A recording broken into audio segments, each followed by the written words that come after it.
The Art of Manipulation, Episode 2. Benih yang tak terlihat. Valenar selalu tampak tenang dari luar. Rumah-rumah kayu tua, pasar kecil, dan jalan yang selalu berbau tanah basah setelah hujan. Tapi bagi Arden, kota itu adalah papan catur dan manusia.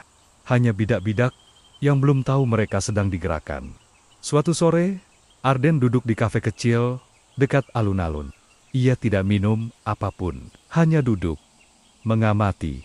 Orang-orang mungkin mengira ia pendiam, penyendiri, tidak penting. Tapi di balik mata yang tampak kosong itu, terjadi perhitungan yang tidak pernah berhenti. Sore itu, ia memperhatikan seorang wanita bernama Lyra, pemilik toko bunga, lembut, ramah, terlalu baik untuk dunia yang tidak sebaik dirinya, terlalu mudah untuk dibaca. Terlalu mudah untuk dijatuhkan atau diselamatkan. Arden tahu satu hal, manipulasi tidak selalu tentang menghancurkan. Kadang, manipulasi adalah memilih siapa yang pantas untuk dimenangkan. Lyra duduk sambil memegang surat lama.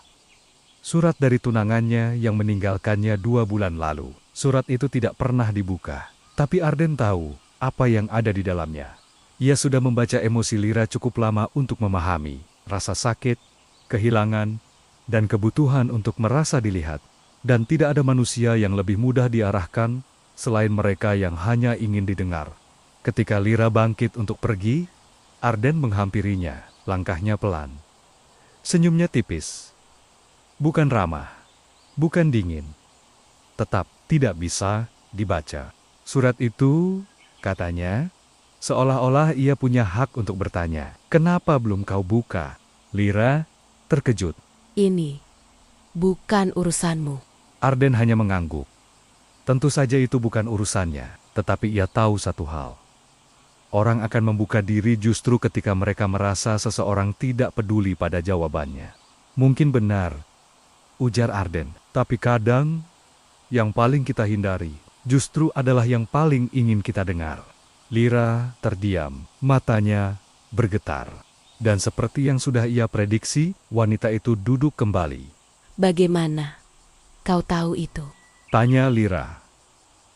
Arden tidak menjawab langsung. Ia membiarkan keheningan bekerja. Keheningan adalah alat manipulasi terkuat kedua setelah rasa ingin tahu dan manusia membenci kekosongan. Lyra pun bicara, perlahan tentang tunangannya, tentang harapannya, tentang ketakutannya membuka surat itu. Karena apapun isinya, dunia tidak akan sama lagi setelah itu. Arden mendengarkan. Ia mendengar setiap kata. Tetapi yang ia perhatikan adalah jedanya. Nada suaranya, gerakan kecil pada jemarinya. Emosi manusia selalu memiliki celah. Dan ia menemukannya. Buka surat itu, kata Arden akhirnya. Tapi bukan untuknya. Untuk dirimu sendiri. Lyra menggigil. Bagian dalam dirinya ingin melawan. Bagian lainnya ingin percaya. Arden tahu ia menang bahkan sebelum permainan dimulai. Saat Lyra membuka surat itu. Di sana, tepat di depan Arden, air matanya jatuh. Bukan karena isi suratnya, bukan karena pria yang menulisnya, tapi karena ia akhirnya membuat keputusan sendiri. Padahal semua itu adalah hasil arahan halus Arden sejak awal. Ia menepuk bahunya lembut. "Kau kuat," ujar Arden. Lyra mengangguk sambil terisak. Dan seperti kebanyakan orang, ia tidak pernah merasa sedang dimanipulasi. Jika manipulasi itu membuatnya merasa lebih baik. Arden berjalan pergi, meninggalkan kafe. Angin malam berhembus, membawa dingin, langkahnya tenang. Ia tidak melihat ke belakang. Ia tidak perlu. Dalam hati ia berbisik, "Satu benih lagi, tanamkan seperti biasa. Lalu tunggu, sampai akhirnya mereka tumbuh mengikuti arah yang aku inginkan." Di Valenar, manipulasi bukan ilmu. Ia adalah seni, dan Arden adalah senimannya.